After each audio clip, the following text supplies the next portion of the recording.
మనం వింటున్నాం, సోదరిమల్లు వింటున్నారు, ఎంతో మంది కంఠస్థమై ఉంది. అదేమిటి? కౌసల్య సుప్రజారామ పూర్వా సంధ్యా ప్రవర్తతే ఉత్తిష్ట నరశార్ధూల కర్తవ్యం దైవమాహ్నికం ఉత్తిష్ట ఉత్తిష్ట ఉత్తిష్టో గరుడధ్వజా ఉత్తిష్ట కమలాకాంత త్రైలోక్యం మంగళం కురు. విన్నారా లేదా సోదరిమల్లారు? చెప్పండి, విన్నారా లేదండి? అయితే విన్నారు. కానీ ఈరోజు ఆధ్యాత్మికత ఎలా ఉందంటే నలుగురితో పాటు నారాయణ, గుంపులో గోవింద. అవునా కదా?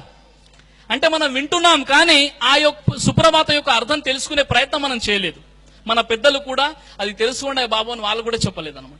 శ్రీరాముల వారు బాల్యంలో ఉన్నప్పుడు ఆయన గురుగారు విశ్వామిత్రుల వారు ఆశ్రమానికి వెళ్లి మంత్రాలు చదువుతున్నారు. కౌసల్య సుప్రజారామ, కౌసల్యకు పుట్టినటువంటి ఓ మంచి పిల్లవాడా రామా, పూర్వ సంధ్యా ప్రవర్తతే, సూర్యుడు ఉదయించే వేళ అవుతుంది, ఉత్తిష్ట నిదురలే, నరశార్ధుల నరులలో పులి వంటి వాడా, కర్తవ్యం దైవమాహ్నికం, ఆ దైవాన్ని ఆరాధించుట నీ జీవిత లక్ష్యమో రామ అని రాముల వారి గురుగారైన విశ్వామిత్రుల వారు రాముల వారిని లేపుతున్నారు.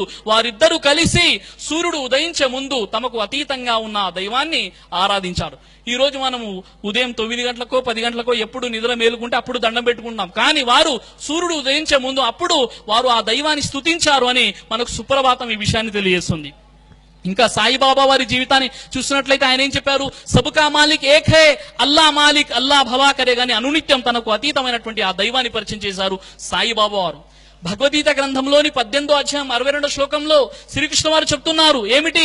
తమేవ శరణం గచ్చా సర్వభావేన భారత తత్ ప్రసాదాత్మారం శాంతి స్థానం ప్రాప్సి శాశ్వతం. ఓ అర్జున, సర్వ విధముల ఆ సర్వేశ్వరుడు అయినటువంటి ఆ పైనున్న దైవాన్ని ఆరాధించు, తద్వారా ఇహలోకంలో శాంతి సుఖాన్ని, పరలోకంలో ముక్తిని నీవు పొందగలుగుతావు.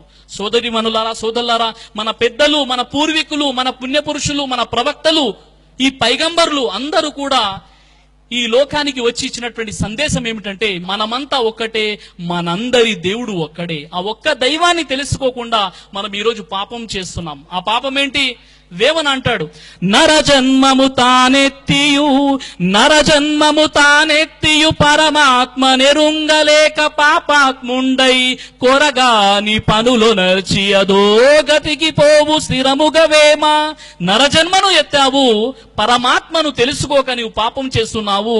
కొరగాని పనులు నర్చి, ఎందుకు పనికిరాని పనులు నర్చి అధోగతికి పోవు, ఎక్కడికో వెళ్ళిపోతున్నావని వేమన వారు కూడా ఈ విషయాన్ని చెప్పారు. కాబట్టి మనం ముందుగా మన ఆధ్యాత్మిక గ్రంథాలను, అందులో ఉన్న సత్యం ఏంటో మనం తెలియాలి. భగవద్గీత గ్రంథం 16వ అధ్యాయం 24వ శ్లోకం అంటుంది, తస్మాత్ శాస్త్రం ప్రమాణాంతే కార్య అకార్య వ్యవస్థితౌ జ్ఞాత్వా శాస్త్ర విధానోక్తం కర్మ కర్తూ మిహరసి. నీవు చేయునదియు చేయరానిదియు నిర్ణయించినప్పుడు శాస్త్రము నీకు ప్రమాణమై ఉన్నది. నీవు ఏమి చేసిన నీ ప్రపంచంలో శాస్త్రాన్ని అనుసరించి కర్మము చెయ్యాలని భగవద్గీత అంటుంది. భగవద్గీత గ్రంథం 16వ అధ్యాయం 23వ శ్లోకాన్ని పరిశీలిస్తే, యశాస్త్ర విధిముత్రుజ్జ వర్తదే కామకారతః న ససిద్ధి మావాప్నోతి న సుఖం న పరాంగతిం.